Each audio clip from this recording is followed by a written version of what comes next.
എല്ലാ ദിവസവും രാവിലെ പല്ല് പോലും തേച്ചില്ലെങ്കിലും ഞാൻ ഫസ്റ്റ് വെള്ളം കുടിക്കും.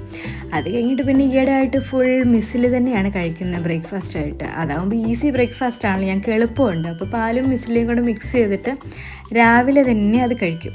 അത് ഞങ്ങൾ അറൗണ്ട് 1 kg മേടിച്ച് വെച്ചിട്ടുണ്ട്. സോ അത് കഴിച്ചിട്ട് രാവിലത്തെ ബ്രേക്ക്ഫാസ്റ്റ് കഴിയും. പിന്നെ അന്നത്തെ ദിവസം എൻ്റെ ഒരു ഫ്രണ്ട് വന്നിട്ട് കുക്കിംഗ് പരീക്ഷണത്തിൻ്റെ ഭാഗമായിട്ട് എന്തായിരുന്നു ബട്ടർ ഗാർലിക് എഗ് സാൻഡ്വിച്ച് ഒക്കെ ഉണ്ടാക്കി തന്നു.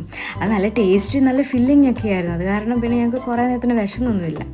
പിന്നെ ഞങ്ങളിങ്ങനെ മഞ്ചൊക്കെ കഴിച്ചിട്ട് ഇങ്ങനെ ഇരുന്നു. മഞ്ച് ആക്ച്വലി ഞങ്ങൾ കാണാണ്ട് ഫ്രിഡ്ജിൽ ഇങ്ങനെ ഇരിപ്പുണ്ടായിരുന്നു. അപ്പോൾ അതെടുത്ത് കഴിച്ചു. പിന്നെ ഞങ്ങൾ വെളിയിൽ പോയേക്കുമായിരുന്നു. പിന്നെ ഞങ്ങൾ എന്തായിരുന്നു തന്തൂരി ചിക്കനും പിന്നെ അൽഫാമൊക്കെ ഇങ്ങനെ കഴിച്ചു. പിന്നെ അന്നത്തെ ദിവസത്തെ ഫുഡിങ് അതോടുകൂടി വൈൻഡപ്പ് ചെയ്തു. അങ്ങനെ വളരെ മിനിമലായിട്ട് കഴിച്ചിട്ട് അന്നത്തെ ദിവസത്തെ ഫുഡിങ് കഴിഞ്ഞു.